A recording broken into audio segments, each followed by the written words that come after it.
好的，我们的 panel discussion 要正式开始了。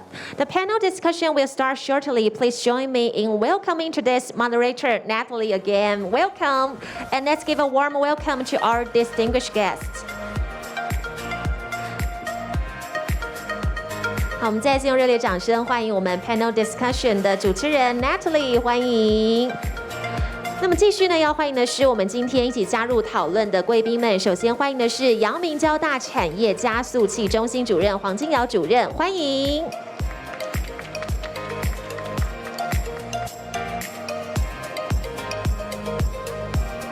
接着要欢迎的是国训中心运动科学处处长吴伯翰处长，欢迎。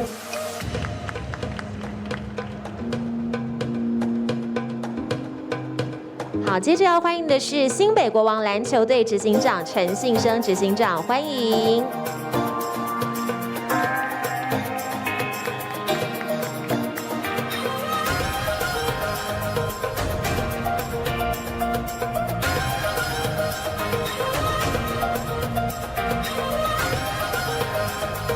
好，最后欢迎的是金格贝尔执行长林金伦执行长，欢迎。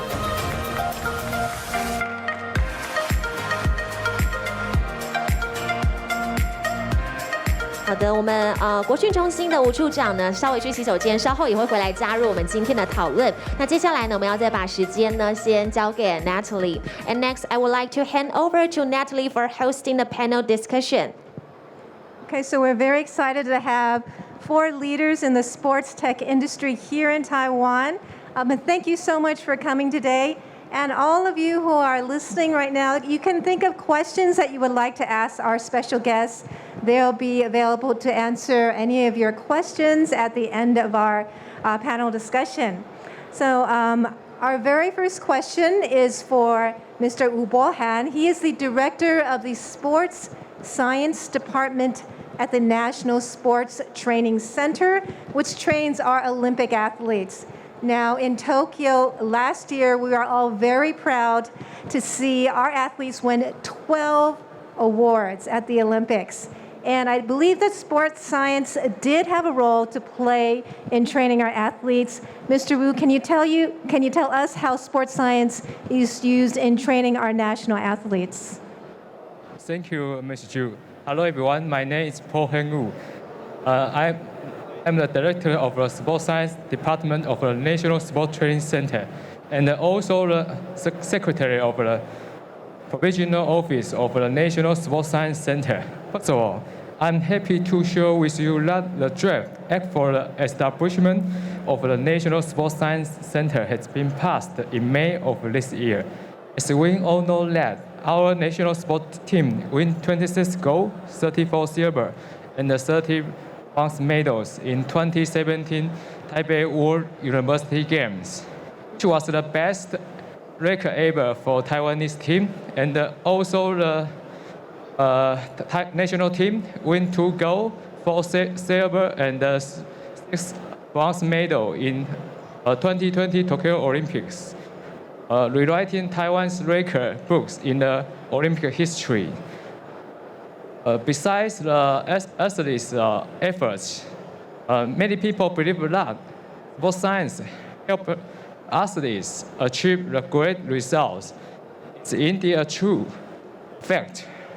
Over the past few years, the sports science staff of the National Sports Science Center has increased significantly from 40 to nearly 100.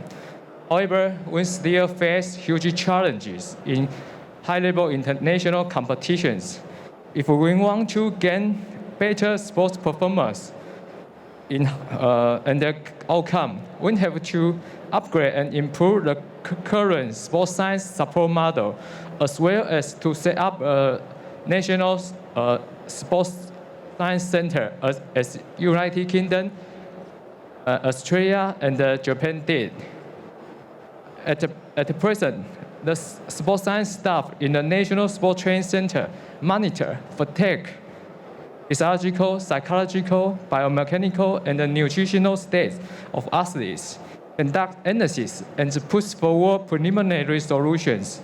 However, factors affecting sports performance are very complicated and subtle, and those practical issues must be solved through further research with the assistance of intelligent technologies such as wearable device, AR, VR, AIoT, and big data analysis. Through these technologies, coaches and athletes can receive immediate feedback during training and improve the effectiveness of training. The establishment of the National Sports Science Center will plan to build a sports science building in the future to provide a better training and research environment and provides more resources and funding to help athletes improve their performance. Meanwhile, we also plan to recruit 40 researchers and with doctorate degree, use new technologies and equipment to solve practical issues that occur in the competitions. And thank you. Thank you so much, Mr. Wu. I know this is a new department that was established just in June this year. Is there anything else you would like to tell us about the goal of the sports science department? Okay. After the establishment of the National Sports Science Provisional Office in June, we have invited scholars and experts in the field of sports science to form a provisional working team. This team has held many meetings in discussion of the center's future goals and the organization. As mentioned above, the main purpose of the Sports Science Center is to improve the performance of athletes through research and technology. There are two main goals of the provision office. The first goal is to plan the initial organizational structure of the Sports Science Center. The original Sports Science Department of the National Sports Training Center will be used as the basis of the early establishment, and the two departments will be added, including sports science research and sports medicine research. Colleagues in the sports science department who transfer from the National Sports Training Center will continue to monitor athletes regularly. In addition, researchers from two new research departments will conduct special projects on practical problems that occur in the athletes during training to identify the factors affecting sports performance. This is like the precision sports science project of NSTC. Okay. The second goal of the Sports Science Center is to develop high-tech software and hardware for training. Because factors that influence sports performance are quite subtle. Data received from commercially available test instruments often have large errors and cannot meet the needs of the athletes. Therefore, it's necessary to develop research software and hardware suitable for athletes. Once sports science that support athletes has been upgraded and operates stably in the early stage, the Sports Science Center can begin shift its working goal to promote the development of a domestic sports technology industry and care for health of Taiwanese people. It's hope that the National Sports Science Center will become a leader in the research of such areas as sports, exercise, and health in Taiwan. And thank you very much. Well, thank you very much, Mr. Wu. I know you're doing a lot for our national athletes. They make us all very, very proud. So thank you for all that you're doing in terms of sports science and training our athletes. Now, our next question is for Mr. Huang Jingyao. He is the director of the award-winning Center of Industry, Accelerator, and Patent Strategy at National Yangming Jiao Tong University. Now, they are famous in the Asia Pacific. They are the top accelerator in the Asia Pacific.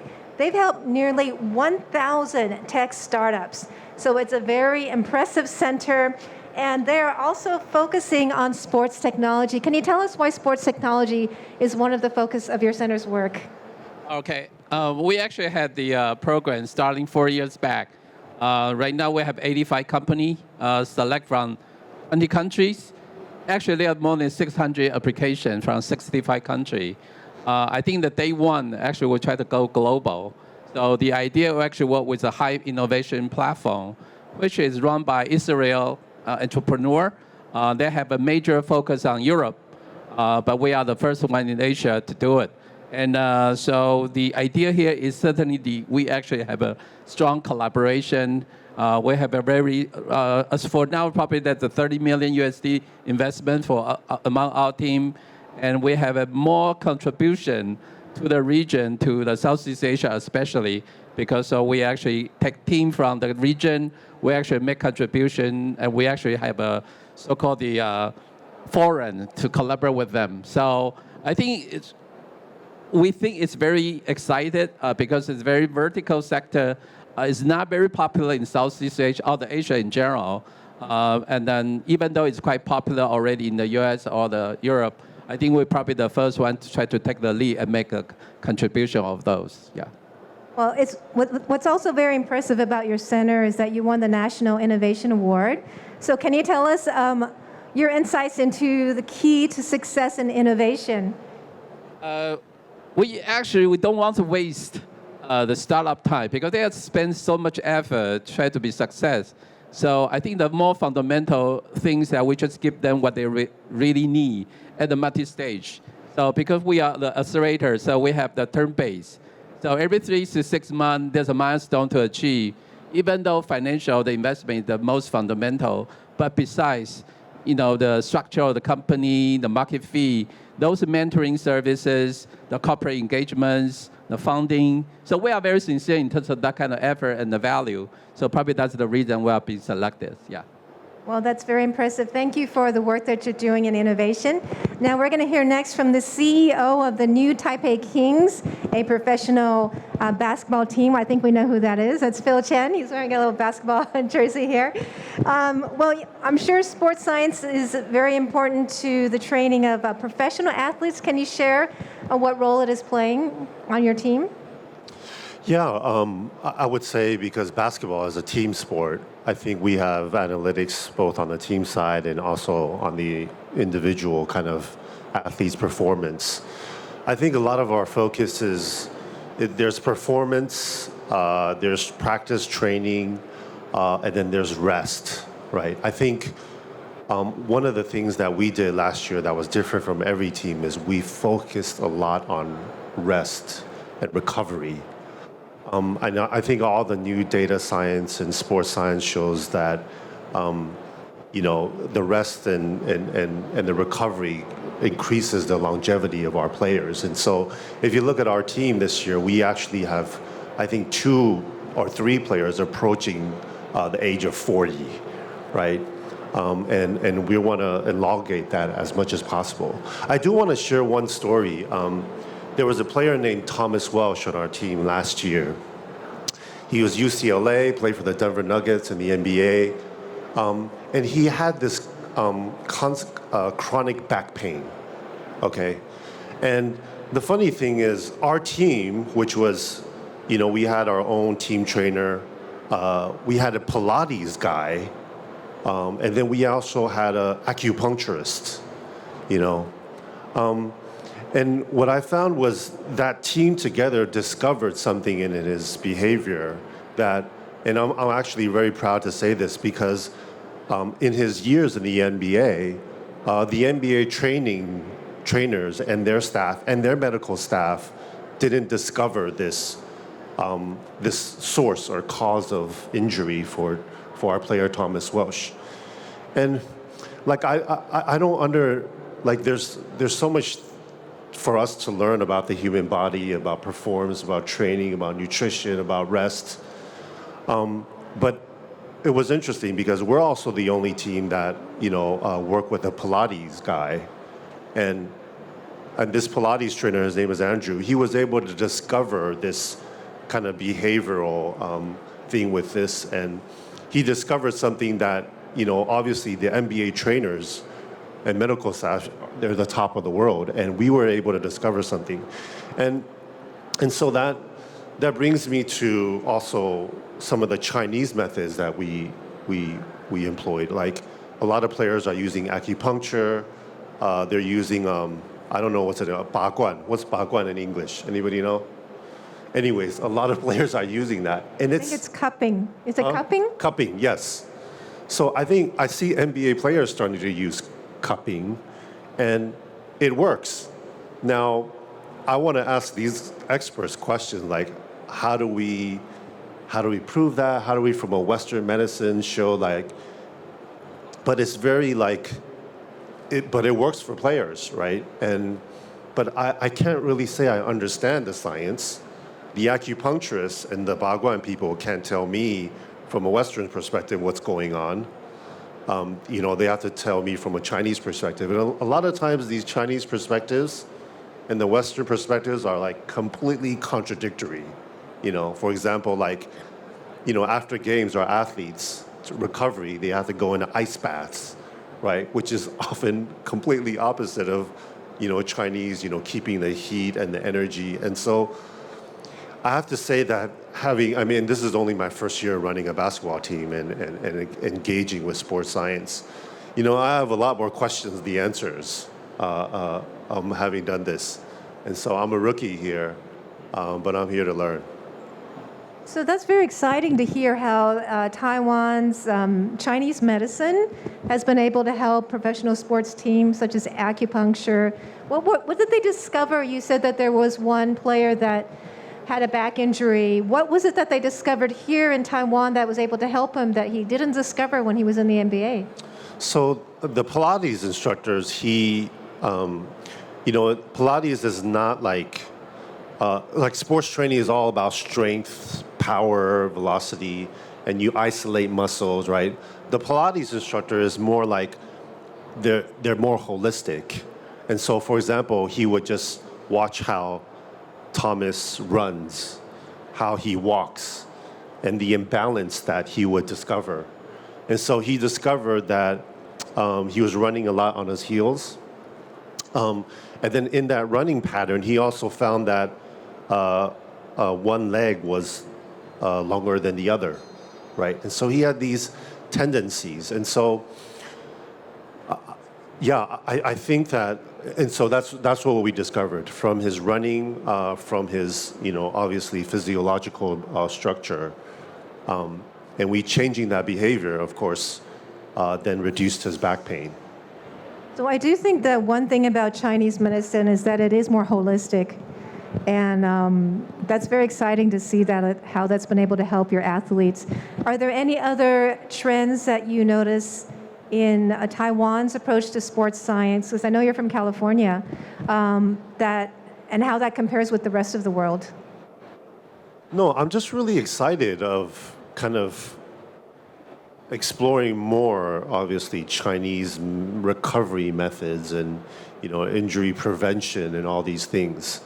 And I would like to see a lot more universities, especially in Taiwan, right? You're not going to see an acupuncturist or cupping specialist or, these, what do you call that? 脊椎, these kind of expertise in America, right? And so I do think that Taiwan and Asia has a very unique kind of development on this, right? I think there's an opportunity to, use more holistic methods. I do think there's a lot of AI deep learning that you can apply to these kind of things. Because I see the human body kind of like in deep learning, it's a black box, right? A lot of times we can't, in a reductionistic way, understand what's going on, but holistically we can understand the output, right, and input of things. I think Taiwan has not just Taiwan, but any kind of Asian country, but I do think Taiwan has a unique opportunity to explore something that other Western countries have no clue or no interest or no incentive or no data on, right? I think we have so many Taiwan experts. In this past, I've talked to so many experts in Chinese kind of methods, and I learned so much about the human body that I wouldn't otherwise have, being educated, like you say, in the West, and a very kind of Western mindset. Well, I think it is interesting how, Eastern sports science like yoga has become so popular in the West, and people have seen how the holistic practice of stretching and meditation and deep breathing can help the body. And I think that Taiwan also has so much to offer in terms of its Chinese medicine, and it's great that Phil was able to share some of their team's experience. I'd also like to ask the next question to the CEO of Jingle Tech. Jingle Tech is a company that developed the world's first smart baseball, and the CEO, Ruru Xiaolin, is with us right now. That's a very exciting invention. Can you tell us about the world's first smart baseball, what it does? Okay. Oh, hi, I'm Ruru. I'm from Jingle Tech. I'm the CEO of the Jingle Tech. We created the first smart baseball because I'm an engineer. I'm come from the National Cheng Kung University, and is computer science. And we think about maybe in Taiwan we have the not only we only have the IoT. We not only with the device, we have so many technologies very good, and we have so many company and supply chain is very good. Like the PCB in Taiwan, mechanical in Taiwan is very good. Because I'm a software engineer, so I saw those ball is very excited. So I put those exciting things into the baseball. So I put a chip inside to the baseball, and when I start company this year, we saw the Statcast. MLB data is called the Statcast. We see so many like the speed or spin rate or another true spin or rotation axis. Those information in the panel. We are very excited about that, but we think about what can I do for that? So maybe using the high-speed camera or radar to do those things is very expensive. But in Taiwan, we have so many kind of the team. Like the school team is a very young man. They can pitch their ball, but they don't know the data. I think like that. So I created this ball. It's called a Strike Smart Baseball. It can detect now it can detect 13 about the features for the pitcher and 8 features for the catcher. And we now is using in Taiwan so many teams and using in New York and in LA. So this is our Strike Smart Baseball. That's very exciting. I mean, I know baseball is a favorite national pastime here in Taiwan, and now you're leading the world in creating smart baseballs. Are there any other sports science technologies that are happening in the world of baseball that you'd like to share? Okay. First of all, our Strike Smart Baseball is our first product. Our company is called Jingle Tech. We are a team is for the how to implement those high technology inside the so many sport. Because we have the module, we have the algorithm, we have so many things, and we create the brand. So if in Taiwan we have so many companies or so many teams, maybe you need is for the branding, so we can help you. Maybe you need an algorithm, we can help you. So we, before the last year, we created the Smart Rugby. It's for the prototyping. And we also have some guide to find us to develop like a cricket or like a hockey. It's so many kind of the sport. In Taiwan, we have the core technology for so many kind of the sport. So it's a very different things. Because we have another competition is like in China. They have so many people. They can do so many cheap things. So we think about how can I in Taiwan can to do more and more things is to help our country. As I think about that. Well, thank you very much. It's very exciting to hear all the things that are happening in Taiwan sports technology. Are there any questions that our panelists have for each other, or any further comments that you would like to make about sports technology here in Taiwan? Excuse me. Are there any questions that you would like to ask each other, or are there any further? Maybe I can share a little bit. Because of the we're having the 85, right? So the company, we're actually at all the different sports, like golf course management system, the bicycle management, the baseball things. We also have the running marathon for the detection, the coaching. I think that's kind of become a hobby. Right now, there's a marathon actually very popular. Cycling is very popular. I think our director does cycling a lot. But then how are you going to make sure your performance achieve the level? I think that's also quite a lot technology to do so. And for the helping their recovery, I think there's a treatment for Qigong, right? Jingruo. And actually also in our company, they try to do it more scientific way. Because without the scientific, probably it's very difficult to trust, who you should look into. So I think the technology sometimes with experiment, with the performance, with the certification, probably will do a little bit more scale up possibility, and maybe collaborate with the, someone who don't really know you. So I think it's still very important to actually participate in ecosystem that can actually engage the different resources, potential business partner. So that's my highly recommend people join the ecosystem. Phil, I thought it was very interesting that you shared that rest and recovery is something that you're focused on, because when we think of professional athletes, we think of them working very hard and trying to get stronger and improving their skills. But what did you learn about rest and recovery that maybe, I think it applies to all of us as well, right? We all work so hard here in Taiwan. Yeah, I think, because I come from the startup world, and I would say the behavior is the same. And, Taiwan culture is often like just drive, and don't rest. And, a lot of times it's just like, take a rest, go to sleep, and next day you'll come back you'll function a lot better, right?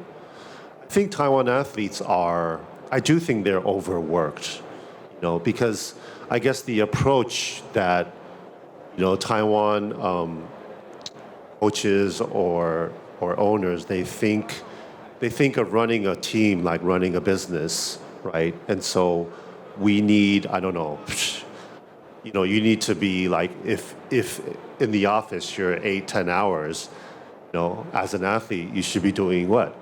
8 hours a day, right? But that's just humanly impossible, right? I think if you look at, when we study what the NBA is doing,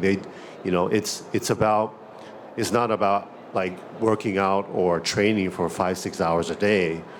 It's about working very efficiently and high intensity for 1 to 2 hours a day.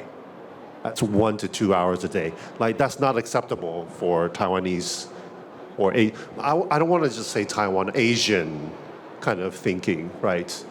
And so, but that kind of long-term wise hurts your performance on the court.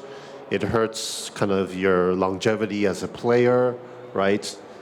And so I hope to see more kind of focus on the efficiency and performance and the intensity of short periods of training time on a daily basis, rather than, it's not humanly possible. Like, even 5-6 hours a day, these athletes are going maybe, 50-60% of their capacity, right?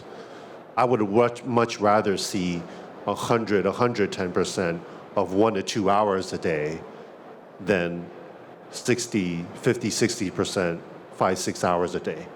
I believe that is a formula. I want to confirm with these experts if that's true, but like, from my observation in my studies, it's very clear to me that the 1 to 2 hours, maybe 3 hours of high intensity is much more efficient and much better for the human body than than the other ways.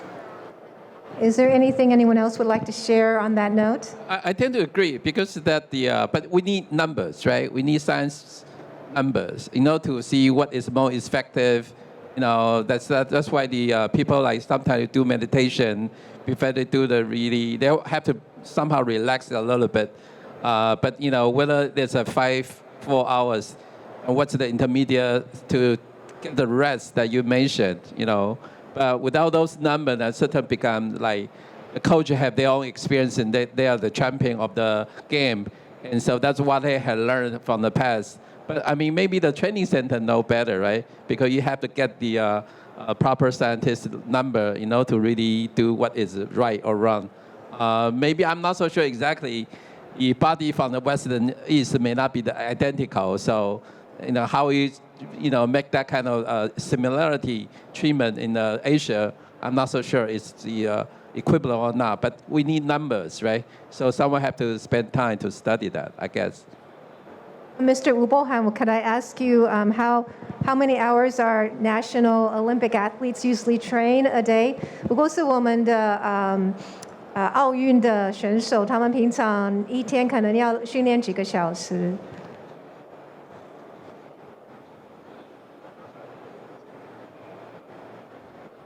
This is depend different stage. If very close competitions, maybe they may be training 6 hours per day. So the training load is very high. Yeah. So they when they finish their training, they should take more resting. Yeah, and then more nutrition. Diet, yeah. Thank you.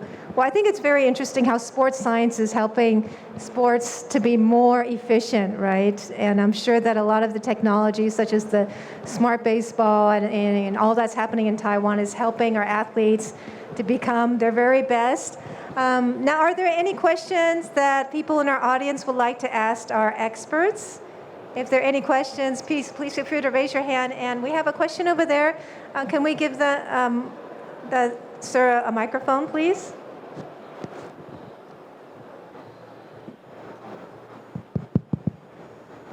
Thank you.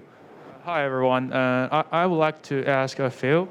And as a basketball fan, it's very exciting to hear Plus League have a cooperations with Synergy Sports this year. And I would like to ask you, what do you think about Taiwanese pro basketball can do with AI methods more? And also, and how do you think in local company can provide for Plus Leagues or New Taipei Kings? Thank you. I'm not as familiar of what the Plus League were doing with Synergy. I would just answer kind of generally. I do think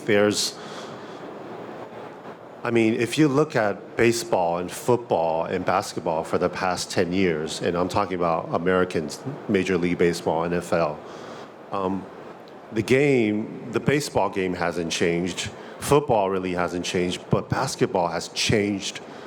It's been vastly different. The game today is almost completely different from when I watched as a kid. And it's really fun and exciting for me because I'm also from the tech space. And also, if you look at the ownership of the NBA, right? The ownership of baseball and football, it's a lot of old school money. But in the NBA, there's a lot of tech founders, a lot of hedge fund guys. And these guys are driving, a lot of innovation, a lot of data science, a lot of, some people call it Moneyball, kind of anything from the business side to the performance to the analytics of the game, right? Because it is a team sport.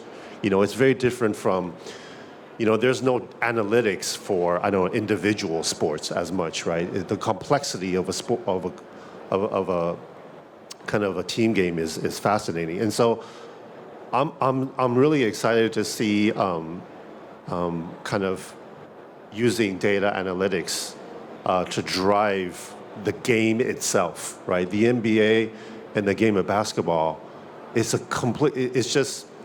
really exciting for me because The game has changed so much. We're learning so many things. And of course, because the winning formula has changed, the way you pick players, the way you kind of find the right kind of cocktail of kind of players is very different. And the Taiwan game is again very different, right? Because we're Taiwan, unfortunately, we're not the best basketball players, right? We're not the best athletes, and so we have import players, and so it's this dynamic between kind of import players and local players, and it's a different, and also because of that, it's a very different game from the international game. And so, yeah, I would like to, learn and work with a lot of startups. You're probably from the startup space, to see what sort of data analytics, AI, machine learning we can do on the game itself, aside from the individual athletic performance. I think there's so many things to do. I think Plus League, we're at a year, we've been doing well first, second year. I don't know if our game and our league is ready for that yet, because we still need to build a much bigger fan base. We need to get to another scale, for example, before we engage with like a 4D replay. And that type of media engagement, like the business of Plus League, I don't think is there yet. But we do want to start building new ways of fan engagement. But yes, I do think there's a lot of things on the AI side we can start employing. I don't know if that answered your question. It's kind of a vague answer, but yes, I would love to discuss with different startups and learn from kind of all different ideas on how to analyze the game itself. Thank you, Phil. Are there any other questions for our panelists today? 欢迎大家想要问问题可以问我们的特别来宾。Oh, here we go. 可以递麦克风给他吗？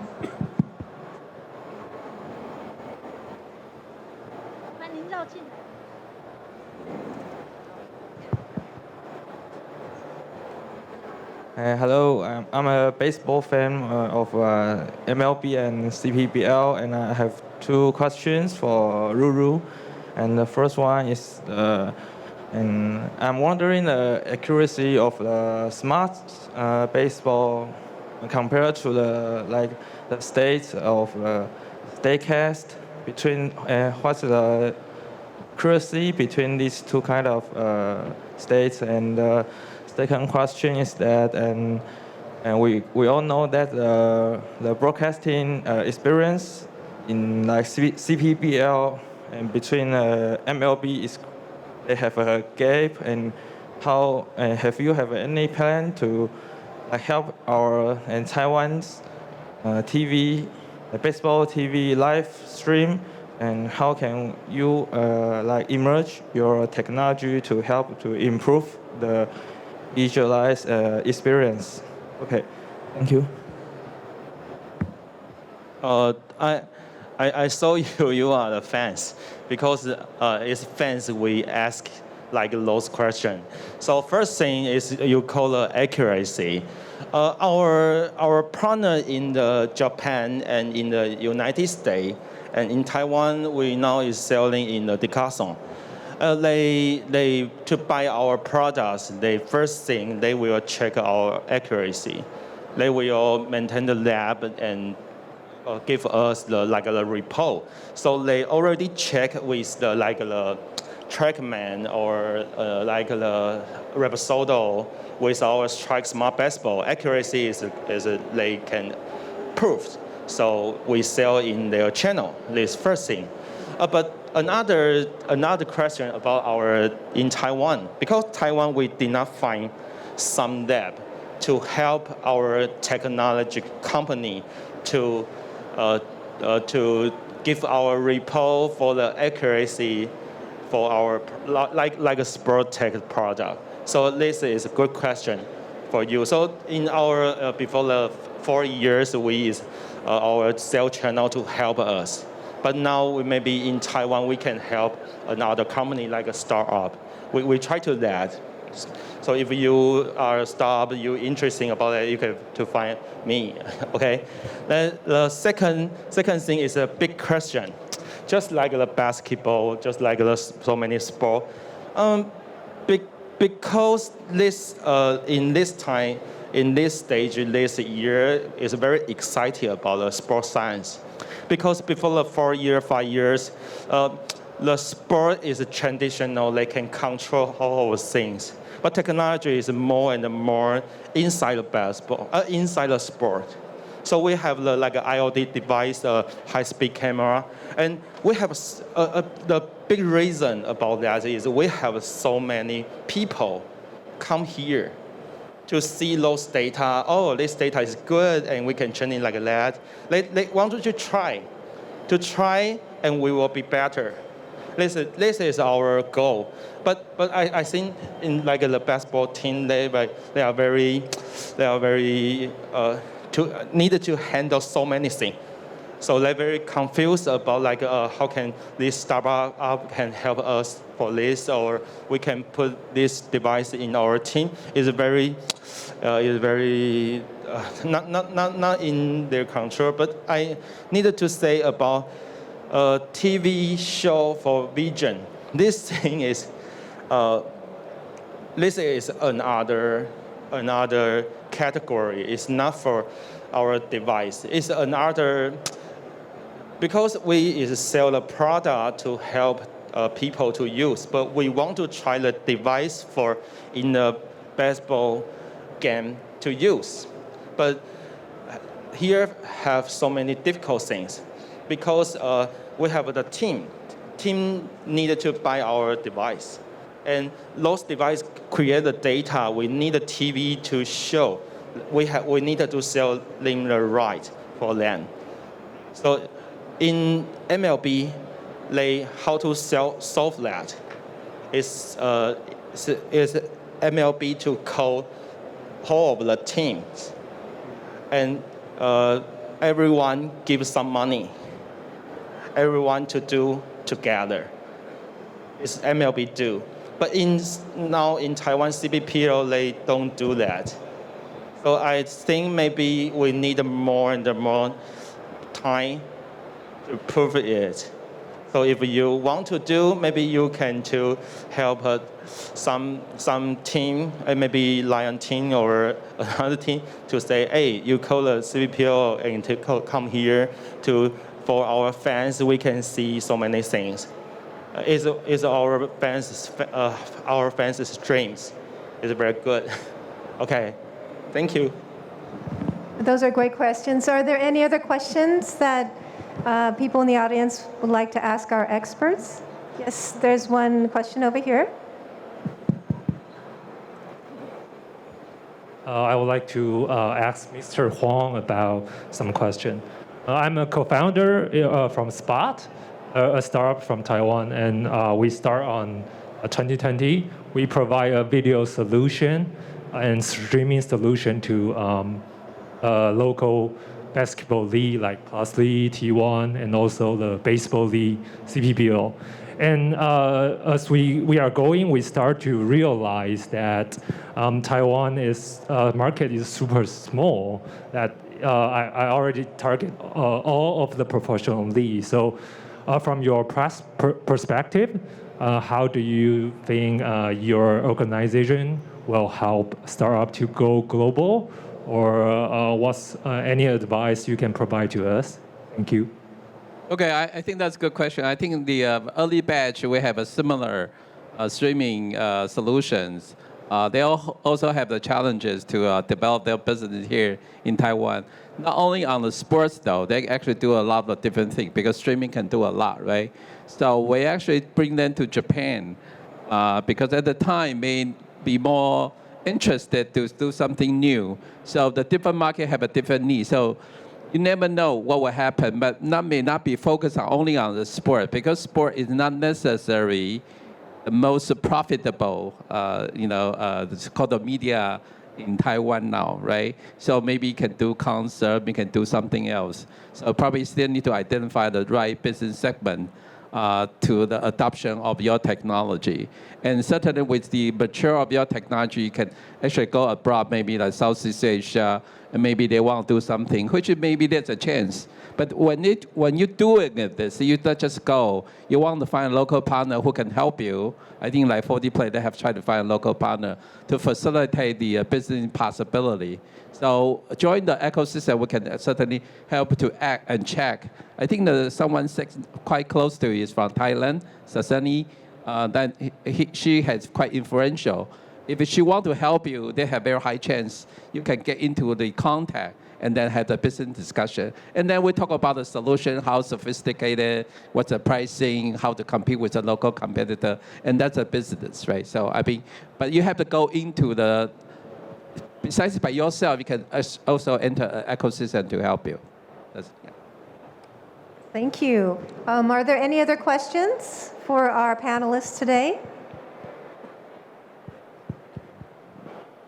Okay, well, are there any other comments or anything else you'd like to share before we end the panel discussion? Anything that our panelists would like to share about trends in sports technology?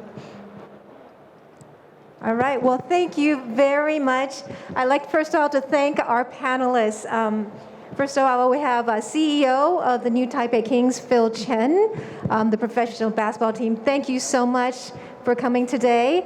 And I would also like to thank Mr. Ruru C. Lin, the CEO of Jingle Tech, who is the founder and the creator of the world's first smart baseball. And I'd like to thank the director of our sports science department at our National Sports Training Center, Mr. Wu Bohan, and also Mr. Huang Jingyao, the director of the award-winning Center of Industry Accelerator and Patent Strategy at National Yangming Jiaotong University. Let's give a warm round of applause for all our panelists.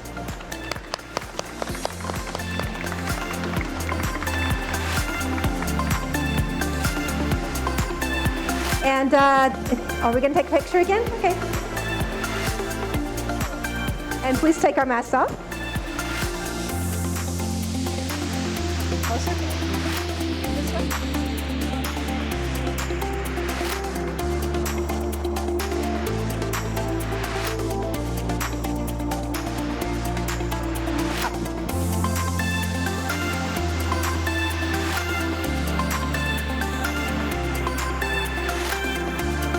Thank you very much for sharing all your expertise, and thank all of you for coming. And we have a QR code where you can fill out a survey and tell us what you thought of our event today. And we will be giving out some very nice prizes in a prize drawing.